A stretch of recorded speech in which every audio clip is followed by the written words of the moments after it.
So ఇప్పుడేమో ఈ ఇది వాళ్ళ మీటింగ్ పెట్టుకున్నాం 3 to 4 ఇండియా స్టాండ్ టైం 3 మధ్యాహ్నం అయింది. ఇక్కడ మాకు ఎర్లీ మార్నింగ్ 2:33 అయింది కెనడాలో. సో ప్రస్తుతానికి 15 మంది జాయిన్ అయ్యారు. Let us go ahead with the actual subject. అందరికీ నమస్కారం అండి. నమస్కారం అమ్మా. నమస్తే. విజయనగరం నుంచి. అవునవును, వాజీ సత్యనారాయణ గారు నమస్తే. అవును. ఈ రోజు మన టాపిక్ ఏంటంటే, నమస్కారం అండి, 3 ప్రపోజిషన్స్ అంటే మేడం బ్లెవెట్స్కి ఈ 3 ప్రపోజిషన్ ని ప్రతిపాదించారు. సీక్రెట్ డాక్ట్రిన్ అనే ఉద్గ్రంథాన్ని ఆమె రాయడం జరిగింది, మనందరికీ తెలిసిందే. ఆ గ్రంథం రాసిన తర్వాత 100 సంవత్సరాల తర్వాత పుట్టిన వాళ్ళకే అది అర్థమవుతుందని కూడా రాశారు ఆ గ్రంథంలో. 100 సంవత్సరాలైనా అందరికీ అది అర్థం కావట్లే. సీక్రెట్ డాక్ట్రిన్ ని అధ్యయనం చేయడానికి ఈ 3 ప్రపోజిషన్స్ బాగా అర్థమవుతే మనం సీక్రెట్ డాక్ట్రిన్ అధ్యయనం చేయగలమని కూడా బ్లెవెట్స్ కి మెన్షన్ చేశారు. మొదటి ప్రపోజిషన్ ఏమిటి అంటే, ఈ చరాచర జగత్తంతా ఒక తత్వంతో నిండి ఉంది, దానిని వర్ణించడానికి చేసిన ఏ ప్రయత్నమైనా దానిని మరుగుజ్జు చేసినట్లే అది అవాంగ్మానస గోచరమైనది. బృహదారణ్యక ఉపనిషత్తులో ఆవిడ మెన్షన్ చేశారనమాట. బృహదారణ్యక ఉపనిషత్తులో చెప్పినట్టుగా సర్వం కల్విదం బ్రహ్మ అని అన్నారు అని. ఇది మొదటి ప్రపోజిషన్. అంటే ఎవరో మ్యూట్ చేసుకోండి. మీరే మ్యూట్ చేసింది. మ్యూట్ ఆల్ అని ఉంటది మీ స్విచ్ లో. మ్యూట్ ఆల్ అని మీద ఉంటది. ఆ మ్యూట్ ఆల్ ని మ్యూట్ చేసేయండి. మీరు వజ్జి సత్యనారాయణ గారు టీవీ రమణ గారిని మ్యూట్ చేయండి. టీవీ రమణ గారు నేను మ్యూట్ ఆల్ చేస్తున్నా, అది అవ్వట్లేదు.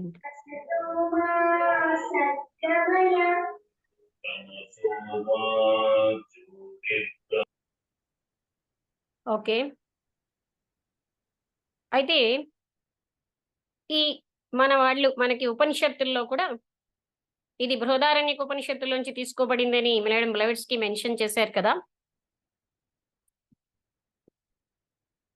మ్యూట్ ఆల్ అనేది అయితే అదే విధంగా ఈశావాస్యం ఇదం సర్వం అన్నది కూడా ఉపనిషత్తు వాక్యమే.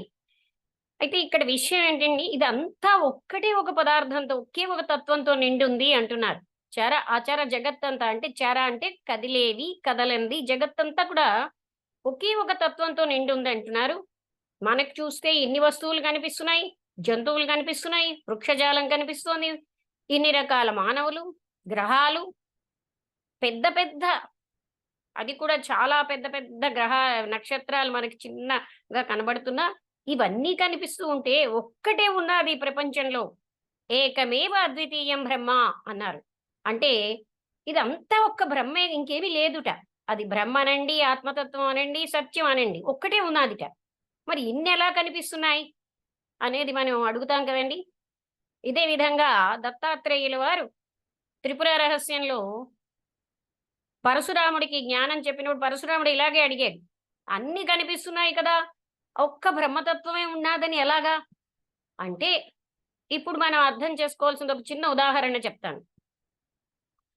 ఒక పంచదారతో కోడి చేసాం, అదే పంచదారతో నెమలిని చేసాం, చిలకని చేసాం. చిన్నపిల్లలు ఏమంటారు, నాకు చిలకే కావాలి అంటే రూపానికే ప్రాధాన్యత ఇస్తున్నారు. అయితే మనకి రూపం కనబడదా? కనబడుతుంది, కానీ మనకి ఆ రూపం వెనకాలన్న పంచదార కనబడుతోంది.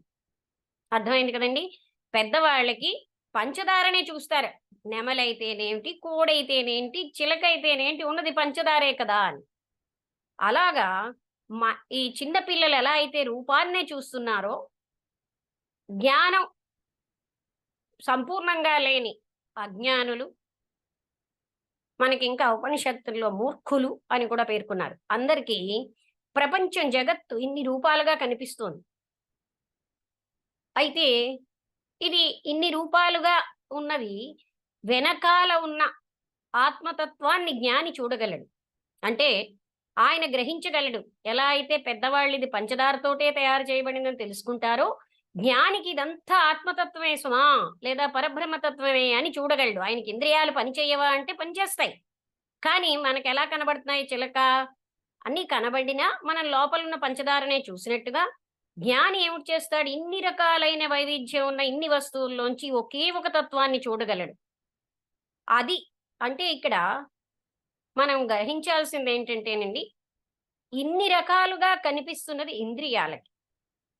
ఇంకా ఈ ఆత్మతత్వ విషయంలో మనకి దత్తాత్రేయుల వారు ఎలా చెప్తారంటే, అసలు ఈ జగత్ అన్నదిగా ఇది సృష్టించబడనే లేదుట. ఒక అద్దంలో ప్రతిబింబంలాగా ఉంది. మరి అద్దంలో ప్రతిబింబం అయినప్పుడు నేను ముట్టుకుంటే తగులుతోంది, వాసన చెలుస్తోంది, కంటికి కనిపిస్తోంది. ఈ 5 ఇంద్రియాలే కదండి. ఇంద్రియాలకే తెలుస్తోంది జగత్తు. అంటే మరి ఈ జగత్తు అంటే మనకున్నటువంటి ఈ మాయతోటి ఈ జగత్తు సత్యంగా కనిపిస్తోంది. మరి మాయ ఎక్కడి నుంచి వచ్చిందండి? ఉన్నదొక్క పరబ్రహ్మతత్వం అంటూ ఉంటే మాయ ఎక్కడి నుంచి వచ్చింది? మాయ కూడా పరబ్రహ్మతత్వమే.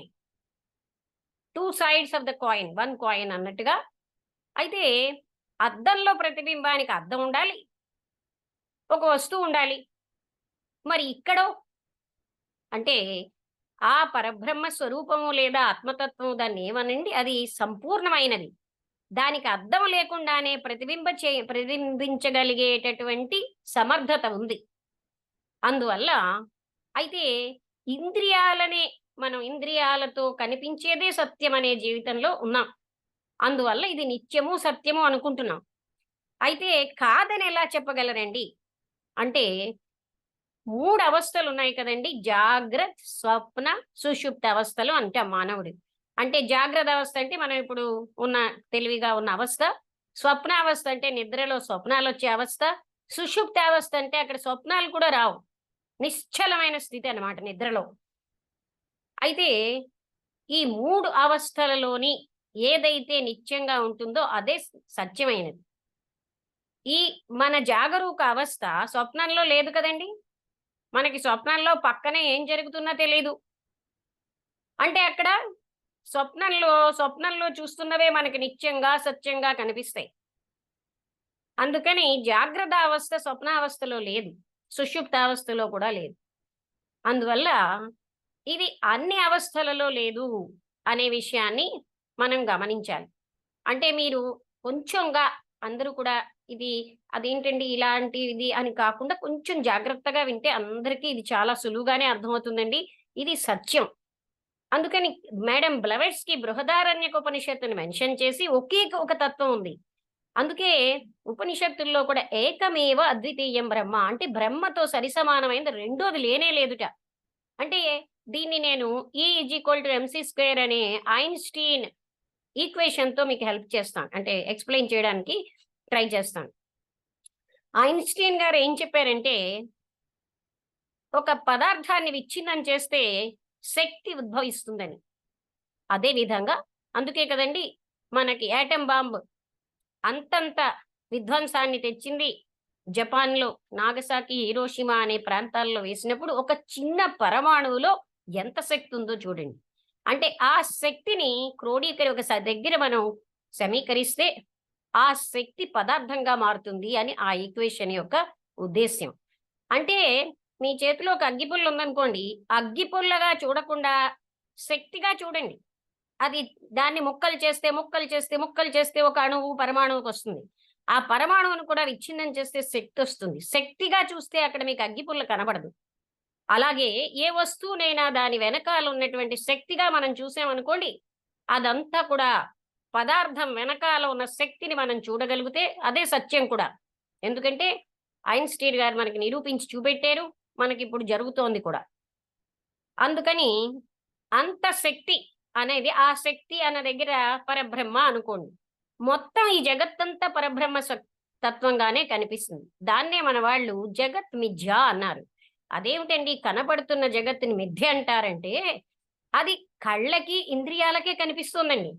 మనం ఎలా అయిపోయామంటే ఇంద్రియాలతో గ్రహించేదే సమస్తం అనుకున్నాం. మనస్సు ఇంద్రియాలతో గ్రహించేదే సమస్తం అన్న భావనకు వచ్చేసాం. కానీ మన యొక్క మూడవ ఆబ్జెక్ట్ ఉంది కదండి, to investigate the hidden laws of nature and latent energies of man అని. ప్రకృతిలో సుప్త అంటే హిడెన్ అంటే కనబడకుండా ఉన్నటువంటి ఆ శక్తులని పరిశోధించుట, మానవునిలో నిగూఢంగా ఉన్న శక్తుల్ని కూడా పరిశోధించడం, ఇది కదా మూడవ ఆబ్జెక్టు. మనలో కేవలంగా ఇంద్రియాలు మనస్సే కాకుండా అనంతమైనటువంటి స్థితి ఉంది. మనం అంతర్గతంగా, మనం బహిర్గతంగా చూస్తున్నాం, కానీ లోపలికి వెళ్తే, మన లోపలికి మనం వెళ్తే అది సత్యమై ఉంది, నిత్యమై ఉంది. దాన్నిట మనస్సుతో పట్టుకోలేమంటున్నారు. ఇంకా ఏం చెప్పారండి దాని వర్ణనలో? ఇంద్రియాలతో పట్టుకోలేం. అది అన్నిటికీ నాకు ఇంద్రియాలతో కనబడలేదు, మనస్సుతో కనబడలేదు, అది లేదు కదా అనడానికి లేదు. అది అన్నిటికీ ఆధారమై ఉంది.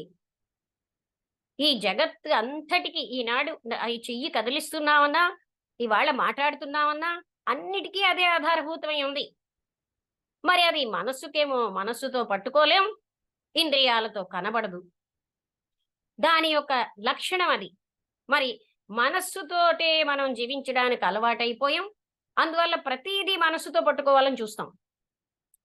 దానికే వాయిస్ ఆఫ్ ద సైలెన్స్ అనే పుస్తకంలో మేడం బ్లవెట్స్కి మనస్సు సత్యహంతకి అన్నారు. అంటే ఏంటండి, ఈ మనస్సు రేంజ్లోనే మనం జీవిస్తున్నాం, అసలు సత్యాన్ని మనం గ్రహించలేకపోతున్నాం. మనస్సు సత్యహంతకి అంటే మనస్సుతోటే మనం చూస్తున్నాం, ప్రతిదీ మనస్సుతోటే అవగాహన చేసుకుంటున్నాం. మనస్సు కావల ఉన్నది మనకు అవగాహన చేసుకునడానికి అలవాటు పడలే. అంటే మనస్సు నిశ్చలమైనప్పుడు ఆత్మస్థితి అన్నది అక్కడే ఉంది, అది నిరంతరాయంగా ఉంది, ఎక్కడి నుంచి తేక్కర్లే. అది ఉండబట్టే అంత సమస్త జగత్తు ప్రకాశిస్తోంది, మనం కూడా ఇలా ఉన్నాం. అందువల్ల అయితే అదేమిటండి, ఇంద్రియాలతో కనబడినంత మాత్రంలో, మనస్సుతో పట్టుకోలేనంత మాత్రంలో దాన్ని సంస్కృతంలో ఏమన్నారు, అవాక్ మానస అగోచరం. అంటే మనస్సుకి అగోచరము, వాక్కుతో దాన్ని వర్ణించలేము. దీనికే కృష్ణుడు సాంఖ్యయోగంలో భగవద్గీతలో ఏం చెప్తారండి, అది నీటి చేత తడవబడదు, అగ్ని చేత కాల్చబడదు అని. అంటే ఏంటి, కానీ ఎవరికి చెప్పడం వల్ల వచ్చేది కాదు, అది అనుభవైక వేద్యం అన్నారు. అంటే అనుభవం వల్లే తెలుస్తుంది, కానీ ఒకరికొకరు గంటల కొలది చెప్పినా అర్థం అవ్వదు, అది తెలిసేది కాదు. లేకపోతే సాక్షాత్తు శ్రీకృష్ణుడు వచ్చి బోధపరిచినా అది తెలియదు. ఎందుకంటే అది అనుభవంలోంచే ఎవరికి వారుగా తెలుసుకోవాల్సింది. అటువంటి తత్వమే ఈ జగత్తంతటికి మూలమై ఉంది. అంటే ఈ చలించినటువంటి రాళ్ల దగ్గర నుంచి మినరల్ కింగ్డమ్, వృక్ష సంపద, జంతువులు, మనుష్యులు అన్నింటికి అదే మూలమై ఉంది. అంటే ఆ తత్వమే సమస్తంగా ఉన్నది. అయితే ఇక్కడ మనం గ్రహించాల్సింది ఏంటంటే, మనస్సు ఎలాగా అంటే, ఇప్పుడు చూడండి, మనం ప్రతిదీ సాపేక్షంగా చూస్తాం. ఈవిడ పొట్టి ఆవిడండి అంటే పొడుగు వాళ్ళతో పోలుస్తున్నాం, ఇది చాలా చెడ్డదండి అంటే మంచిదాంతో పోలుస్తున్నాం. ఈ విధంగా మనకేంటంటే సాపేక్షంగా పోలుస్తూ చూస్తున్నాం. ఇదంతా మనస్సు రేంజ్లోనే. ఈ మనస్సు ఎప్పుడు కూడా ఏదో ఒక ఆలోచనలతో నిండి ఉంటుంది. మనస్సుకి జ్ఞాపక శక్తి అనే ఒక గుణం ఉంది, అది ఎన్నో ఆలోచనలు స్టోర్ చేస్తూ ఉంటుంది. దానికి విచక్షణ అన్న గుణం కూడా ఉంది, అంటే దానికి గత జ్ఞానాన్ని రికాల్ చేసుకునేటటువంటి లక్షణం కూడా ఉంది. ఆలోచనే దాని యొక్క స్వభావం. అందుకని ప్రతి నిమిషం ఈ ఆలోచనలతోటి మనం ఏం చేస్తున్నామంటే సత్యాన్ని మన జీవితంలో మనం బయటికి రాకుండా చేస్తున్నాం. దీనికి రమణ మహర్షి గారు ఏమన్నారంటే, ఆ పరబ్రహ్మతత్వాన్నేమో తల్లి అనుకోండి, మనం పుట్టగానే తల్లిని హత్య చేస్తున్నాం అన్నారు. అంటే ఏమిటండి, తల్లి ఎవరు? ఆ పరబ్రహ్మతత్వం. పుట్టిన తర్వాత మనం ఎప్పుడైనా ఒక సెకండ్ అయినా గుర్తు చేసుకుంటున్నామా? అదే ఆధారంగా ఉన్నదాన్ని మనం ఏనాడు గుర్తు చేసుకోం. అందుకనే దాన్ని చంపేసేమంటున్నారు. అంటే మనం ఎప్పుడు ఇంద్రియాలకి మనస్సుకి సంబంధించిన విషయాల్లోనే జీవిస్తున్నాం, అంతేగాని ఆ తత్వాన్ని మనం ఒక్క సెకండ్ కూడా గుర్తు చేసుకోవటం లేదు. కృష్ణమూర్తి గారు, జిడ్డు కృష్ణమూర్తి గారు అనే ప్రపంచ తత్వవేత్త మనందరికీ పరిచయమే. ఆయన మనుషులని ఈ బంధించేది మనస్సు రేంజ్ లో జీవిస్తే దుఃఖం, బాధ, మనకు మనస్సు ఏమో ఊహాత్మక చిత్రాన్ని నిర్మిస్తుంది, ఇమేజ్ లో జీవిస్తాం. అలాగ మన జీవితం అంతా దుఃఖాల పాలు చేసుకుంటూ ఉంటాం. మనస్సు యొక్క పనే అది. ఎందుకంటే మనస్సు సత్యాన్ని అవగాహన చేసుకునే సమర్థత లేదు. మనస్సు ఎప్పుడు గతానికి చెందింది. అది గతంలో దానికి తెలుసున్నదే ఆలోచించగలదు, కానీ తెలియని దాన్ని అది పట్టుకోలేదు అని. అది దాని యొక్క పరిమితత్వం. అంటే మనస్సు ఎంత పరిమితమైందో చూడండి. అది తెలుసున్న గత జ్ఞానంలోనే జీవిస్తోంది. అందువల్ల మనస్సు పనికిరాని పనిముట్టు. అంటే మనసు కూడా మనకు ఒక పనిముట్టే, శరీరం ఒక పనిముట్టు. అయితే ఈ అవాంగ్మానస గోచరంగా ఉన్న ఈ తత్వమే ఆమె తత్వము అని వాడారండి. ప్రిన్సిపుల్ అన్న పదం. అది అంతటా వ్యాపించి అంత జగత్తంతా దాంట్లోంచి రిఫ్లెక్ట్ అవుతుంది, ప్రతిబింబిస్తోంది. అది అటువంటి తత్వం అన్నిటికీ మూలమై ఉంది. అందులో సంపూర్ణ స్థితి. ఆ తత్వంలో సత్యం అదే అంటాం. ప్రేమ అక్కడే ఉంది, సంపూర్ణ స్థితి అక్కడ. కంపాషన్ ఉంటుంది మనకి. అసలు ప్రేమ అనే దానికి కూడా అది ఎప్పుడైతే మనస్సు నిశ్చలం అవుతుందో వచ్చేదే, అక్కడ ఉద్భవించేది ప్రేమ. సంపూర్ణ స్థితి ఉంటుంది అక్కడ. ఆ ఇంటెలిజెన్స్ పనిచేస్తూ ఉంటుంది. మనస్సు ఆగితే పనిచేసేది ఏమిటి అంటే అటువంటి ఇంటెలిజెన్స్ తో పనులు జరుగుతాయి. ఇప్పుడు జనకుడు ఆత్మ సాక్షాత్కారాన్ని పొంది జీవన్ముక్త స్థితిలో ఆయన రాజ్యం ఏలేడంటే ఆయనకి మనస్సు లేదక్కడ. మరి ఇంత రాజ్యాన్ని ఏలేడు, శత్రువులను జయించాడు, ఇన్ని పనులు చేసాడు కదా. అంటే సుప్రీం ఇంటెలిజెన్స్ అది ఏ క్షణానికి ఆ క్షణమే వర్క్ చేస్తూ ఉంటుంది అనమాట. అది ఎలా చేస్తుంది? సంపూర్ణంగా పనిచేస్తుంది. అక్కడ జ్ఞాపకాలతో సంబంధం లేదు, గత జ్ఞానంతో సంబంధం లేని ఇంటెలిజెన్స్ పనిచేస్తుంది అనమాట. అయితే మనందరికీ భయం ఏంటంటే మనస్సు లేకపోతే ఎలా ఉంటాం? అప్పుడే నిశ్చలంగా మనం చెప్తామండి దివ్య జ్ఞాన సమాజంలో, there is a peace that passeth understanding. ఒక రకమైన శాంతి ఉంది, అది అవగాహనకు అతీతమైనది. మనస్సు అవగాహనకు అతీతమైన ఒక శాంతి ఉంది. అంటే ఆ శాంతి మన స్వరూపం. కానీ మనం ఏం చేస్తున్నామండి, దాన్ని కవర్ చేసేసి నాకు శాంతి లేదు, అక్కడికి వెళ్తే శాంతి వస్తుంది, ఇక్కడికి వెళ్తే శాంతి వస్తుందని మనం ప్రయాణాలు చేస్తూ ఉంటాం. అదే విధంగా ఆ పరబ్రహ్మ తత్వమే ప్రతి దేవతలోని పనిచేస్తోంది. ఆ దేవతలో ఆ శక్తే. ఒక్కసారండి ఒక చిన్న విషయం, ఈ జూమ్ అయిపోయాక మళ్ళీ మరొక జూమ్ని ఆన్ చేద్దాం కంటిన్యూ చేయడానికి. ఎందుకంటే అయిపోయాక మళ్ళీ మీరు అదే లింక్ క్లిక్ చేయండి. అయితేనండి ప్రతి దేవతలో కూడా పనిచేసే శక్తి ఆ పరబ్రహ్మ శక్తి. అది గాని పనిచేయకపోతే దేవతలకి ఏమీ లేదు. మనకున్నటువంటి మానవుడికున్న పరిమితులతో హనుమంతుడికి పూజ చేస్తే వెంకటరమణమూర్తి ఏమనుకుంటాడు, వెంకటరమణమూర్తికి పూజ చేస్తే అమ్మవారు ఏమనుకుంటుందో. అంటే మానవుడు ఏం చేస్తున్నాడండి, తన మనస్సుని ఆ దేవతలకు ఆపాదిస్తున్నాడు. యాక్చువల్ గా ఆ పరబ్రహ్మ శక్తి గాని పని చెయ్యకపోతే దేవతలు ఏమీ చెయ్యలేరు. అందుకని సుప్రీం పరబ్రహ్మ స్థితే మనం, అదే మన ఆత్మతత్వం అయి ఉందండి. ఆ తత్వంలో ఒక నిమిషం, ఒక సెకండ్ ఉంటే కోటి పూజలు చేసిన ఫలితం వస్తుంది, కోటి తీర్థాలు సేవించిన ఫలితం వస్తుందని మహాత్ములు అంటారు. మాకు బతికున్న రామస్వామి స్వామీజీ ఇప్పుడు బతికిలేరు కానీ చెప్తూ ఉండేవారండి, ఆత్మతత్వంలో ఒక క్షణం ఉంటే అంత ఫలితం అని. అలాంటి ఆత్మతత్వాన్ని వదిలేసి మనం పూజలో పుణ్యమో అంటూ వెంకటరమణమూర్తి దగ్గరికి వెళ్తున్నాం. ఎందుకు వెళ్తున్నామండి? మన కోరిక నెరవేర్చుకోవడానికి. అదంతా కూడా ఈ ఇహలోకానికి సంబంధించినవే కదా. అంటే ఇక్కడ మనకి దైవం మీద భక్త, అది మనం చూడాలి. అంటే మనం చేస్తున్నది ఏంటి అంటే అసలైన ఆత్మతత్వాన్ని నెగ్లెక్ట్ చేసి అది ఎక్కడెక్కడ రిఫ్లెక్ట్ అవుతుందో దాన్ని పట్టుకుంటున్నాం. అంటే ఫర్ ఎగ్జాంపుల్ సూర్యుడిని వదిలేసి నీళ్లలో సూర్యుడు కనిపిస్తున్నాడని నీళ్లలో సూర్యుడిని పూజించినట్టు అన్నమాట, అసలు సూర్యుడిని వదిలేసి.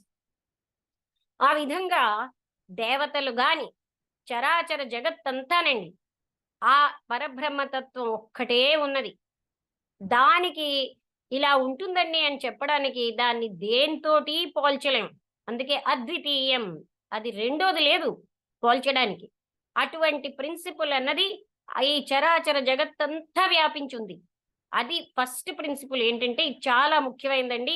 ప్రతి సెకండ్ కూడా మనం గుర్తుంచుకోవాల్సింది, ఎవరైతే తాను ఆత్మని అని గ్రహించగలిగి అందులో జీవిస్తారో, ఇంటెలెక్చువల్ అండర్స్టాండింగ్ కాదండి, ఆ అనుభూతి పరంగా వాళ్ళు జీవన్ముక్తులు. ఎందుకంటే ఈ బాడీకి పుట్టుక చావు ఉన్నాయి కానీ దానికి చావు లేదు, అది నిరంతరంగా ఉంటుంది. అందువల్ల మనం ఏం చేస్తున్నామంటే నేనే బాడీని ఐడెంటిఫై అయిపోతున్నాం. ఐడెంటిఫై అంటే నేను బాడీని, శరీరాన్ని, నేను మనస్సుని అన్న దాంతో అది అసత్యం కదండి. మనం ప్రతిరోజు అసతోమా సద్గమయ అని ప్రార్థన చేస్తాం, అసత్యం నుంచి నన్ను సత్యంలోకి తీసుకువెళ్ళవయ్యా అని. కానీ మనం అసత్యంలోనే జీవిస్తున్నాం, అందుకే దుఃఖాల పాలవుతున్నాం. మన జీవితం అంతా ఆ పరమాత్మ బ్లిస్ అంటారండి, అంటే పరమానంద స్థితిలో జీవించడానికి బదులుగా మనం ఏం చేస్తున్నాం, ఇంద్రియ సుఖాలు, ఇంద్రియాలు కోటో వంతు కూడా ఉండవు ఆ పరమాత్మ ఆనందం, ఇంద్రియ సుఖం అదే సర్వస్వంగా జీవిస్తున్నాం. దానివల్ల మనలోనే ఉన్నటువంటి ఆ భాండాగారం ఏమిటో మనకు తెలియకుండా జీవిస్తున్నామండి. అనంత ఆనందం అన్నది మనలోనే ఉంది, అనంతమైన శాంతి స్వరూపులమై ఉన్నాం, అనంత ప్రేమ స్వరూపులమై ఉండి మన స్థితి మనం తెలుసుకోకుండా జీవిస్తున్నాం.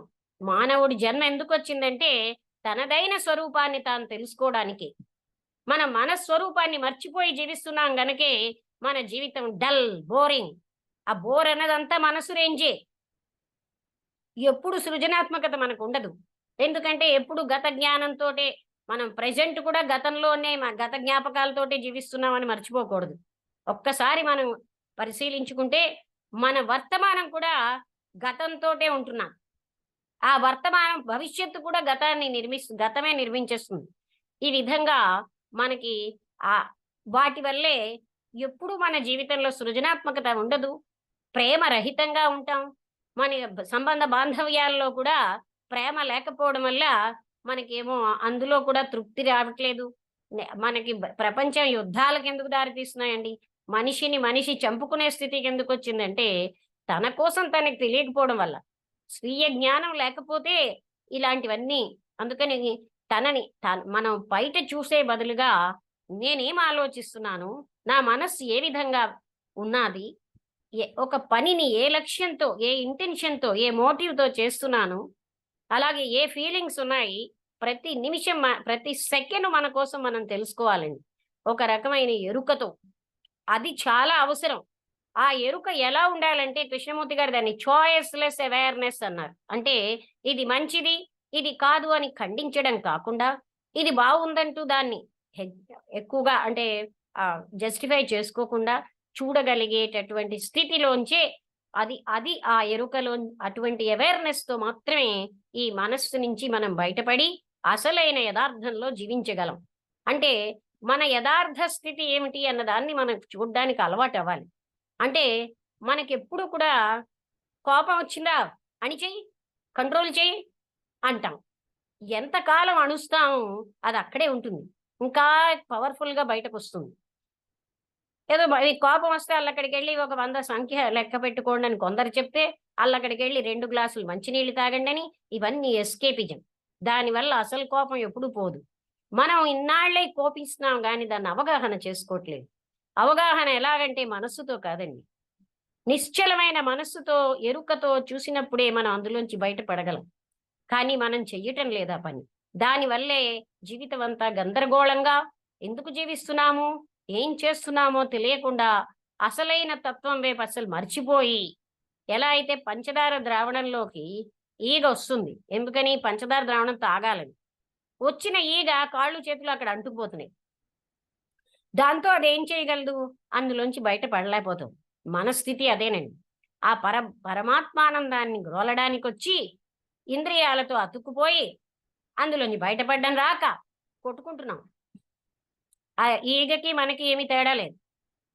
అదండి మనం ఏంటంటే ఇంద్రియాలతోనే ఉన్న జగత్తునే సమస్తంగా చూస్తున్నాం. ఇంద్రియాతీతమైన దానికి అది మనం అంతర్ముఖం చేసుకుంటే మన లోపల ఉన్న దాన్ని మనం చూడగలం, మనస్సుతో కాదండి. మనస్సు సత్యహంతకి. మనస్సు ఎప్పుడు సత్యాన్ని మనకి తెలియకుండా దాచేస్తూ ఉంటుంది. అసలు మనం గమనించుకుంటే ఒక రోజులో డైరీ రాసుకుంటే ప్రతి క్షణము కూడా మనస్సు రేంజ్‌లోనే జీవిస్తున్నాం. ఆ మనస్సు అన్నది ఓ పనిముట్టు అనుకోండి. ఎక్కడ అవసరమో అక్కడ వాడి, ఎక్కడ అక్కర్లేదో అక్కడ వాడకూడదు. మరి మీరనొచ్చు, నిత్య జీవితంలో వంట చేయాలంటే, డ్రైవ్ చేయాలంటే, కంప్యూటర్‌ని ఆన్ చేయాలంటే, టెక్నాలజికల్ జ్ఞానానికి మనస్సు అవసరమేనా? అవసరమే. అక్కడే వాడి, ఎక్కడక్కర్లేదు. మన్ని మనం తెలుసుకోవడానికి అక్కడ మనస్సు పనికిరాని పనిముట్టు. అక్కడ వాడకూడదు. అన్ని చోట్ల అదే వాడడం వల్లే మనకొచ్చింది చికాకంతా. అందుకే మనస్సు రేంజ్‌లోంచి మనస్సుని అవగాహన చేసుకుంటూ ప్రతి క్షణం అందుకే కృష్ణమూర్తి గారు ఏం చెప్పారంటే, ఎవరైనా అంతా నాకు తెలుసు అని అంటే నమ్మొద్దన్నారు. ఎందుకంటేనండి, తెలుసు అంటే అది గతంలోకి వెళ్ళిపోయింది. అది ఏ క్షణంకి ఆ క్షణమే. మొమెంట్ టు మొమెంట్ అవేర్‌నెస్ వల్లే ఈ సత్యం అన్నది మనకి అనుభూతిలోకొస్తూ ఉంటుంది. ఏ క్షణంకి ఆ క్షణమే అవేర్‌నెస్‌తో ఉండగలగాలి. అంతేగాని నిన్నటి జ్ఞానం అండి నేను అల్లవేళే సాధించేసానండి, ఆ శిఖరాగ్రాన్ని ఎక్కిపోయి కూర్చున్నానండి అంటే కాదండి. ఆ క్షణం అయిపోయింది. ఏ క్షణంకి ఆ క్షణం అవేర్‌నెస్‌లో ఉండబట్టే అది సంభవం తప్ప, అది అలాగ బ్రాట్ ఫార్వర్డ్ మెమోరీస్‌తో వచ్చే జ్ఞానం కాదండి. అందుకని అటువంటి తత్వం ఇది ఫస్ట్ ప్రపోజిషన్ అంతాను. ఇంకా నెక్స్ట్ జూమ్‌లో నేను సెకండ్ అండ్ థర్డ్ ప్రపోజిషన్స్ చెప్తానండి. ఈ ఈ ఫస్ట్ ప్రపోజిషన్‌లోని ఈ లెక్చర్ అయిపోయాక మీరు ఎటువంటి డౌట్ అయినా అడగొచ్చు. అది అందువల్ల అందరికీ కూడా విశదం అవుతుంది. అయితే మెయిన్ ఫస్టే అన్నీ కూడా అంటే ఈ చరాచర జగత్తంతా కూడా ఆ అనంతమైనటువంటి మనస్సుకి అందని, ఇంద్రియాలకు అందని ఒక తత్వంతో నిండి ఉంది. అది మనం అన్నిటికీ మూలమై ఉంది. దాన్ని మనస్సుతో అదెంత పెద్దదో మనం ఊహించలేం. అది సంపూర్ణ స్థితి అన్నమాట. అది మనమై ఉన్నాం. కానీ మనం మనస్థితిని మరిచిపోయి జీవిస్తున్నాం. చిన్న శరీరాన్ని నేను అని జీవిస్తున్నాం. అందువల్లే మనం దుఃఖాల పాలవుతున్నాం. ఈ విధంగా దీన్ని ఐడెంటిఫికేషన్ అంటారు. నేను కాని నా శరీరాన్ని నేను అన్న భావనతో జీవిస్తున్నామండి. శరీరం నా పనిముట్టు గాని నేను శరీరాన్ని కాను. అందువల్ల మనకేంటి శరీరానికి నొప్పెడితే నాకు నొప్పెట్టిందంటాం. ఈ విధంగా మనం ఐడెంటిఫై అవ్వడం అనేది చాలా పవర్‌ఫుల్‌గా ఉన్నది. ఇది మొదటి ప్రపోజిషన్. అందుకని ఈ చరాచర జగత్తంతా ఒకే ఒక తత్వంతో నిండుంది. అది దాన్ని పోల్చడానికి ఇంకొక పదార్థం లేదండి. అది యూనిక్. అందుకే అద్వితీయం అన్నారు. ఇంకా ఈ 1 మినిట్ అయిపోయాక ఈ జూమ్ అయిపోతుంది. మరొక జూమ్ ఓపెన్ చేద్దాం. సెకండ్ అండ్ థర్డ్ ప్రపోజిషన్స్ చెప్పుకుందాం.